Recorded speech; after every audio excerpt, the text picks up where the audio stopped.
1528 Rolling Hills in Oceanside. Can go ahead and do a quick roof inspection. This is Ian with Build Brothers, starting underneath the eaves, and all the wood looks good. I haven't found any questionable wood.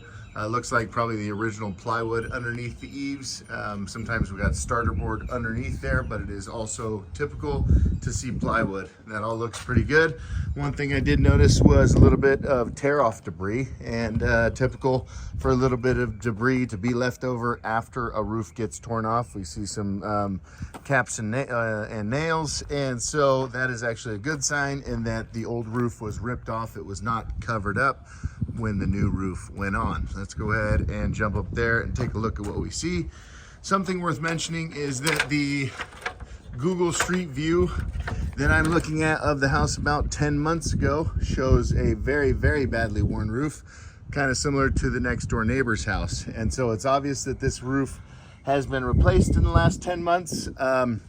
Something that caught my attention because I expected it to look like brand new is this little bit of wear and tear on the edge of the shingle, and I don't know what's causing that, but I'm guessing this roof was put on in the last 10 months, and so it's not typical to see that kind of wear and tear.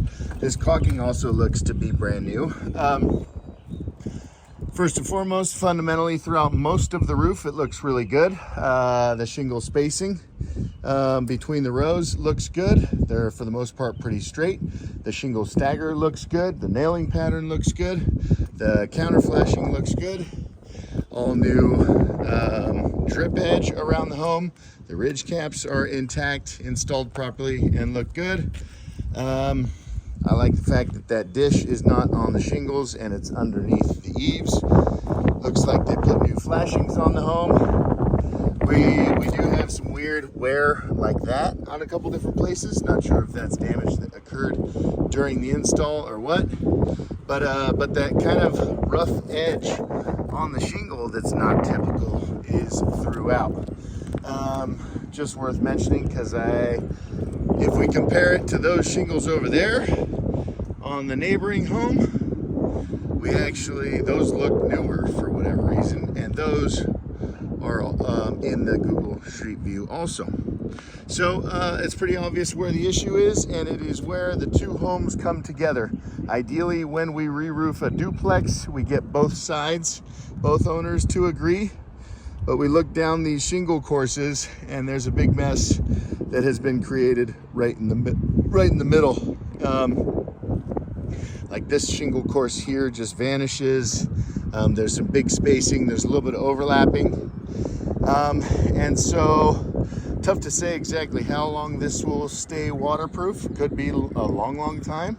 And I'm surprised how it's not that visible from the ground, because this is definitely a huge mess when we come up here, and it's super, super obvious.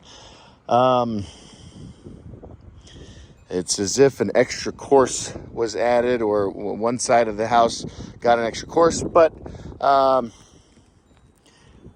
probably suggest, well, to do it really well, we go all the way from that valley all the way over to here, but that's going to be costly, and I'm sure nobody wants to pay for that, so there's got to be a cheaper repair. Same thing back here, just got really messy. Interesting because it looks good here and it looks good there, and why it got so messy when they got to the middle, I don't fully understand, but could have been avoided with a little bit more patience and planning on how to weave these together. Not sure, well, you can make it out from the video. So it is stepped properly. That's when this roof was done recently. Basically, some of the shingles over here had to be removed to properly weave it. Again, back to the Google Street View, we see us. Let's see if you can make it out in that. You can just barely make out how that line is perfectly straight. Well, that's not how it should be. That's actually wrong. And that's how this home was done until whoever installed this roof weaved it in. Sorry to ramble on, but just a couple things that I noticed, and then the kind of quickest and easiest fix to get it right. The flat section does not appear to be new. I will guess that this has been here for a while. We do have nice bleed out. That's that black stuff out from between the courses of Torchdown. And it looks like the seam between the two homes also looks good. So I don't see any major red flags on the flat. That looks like it should last several more years. Valleys look good.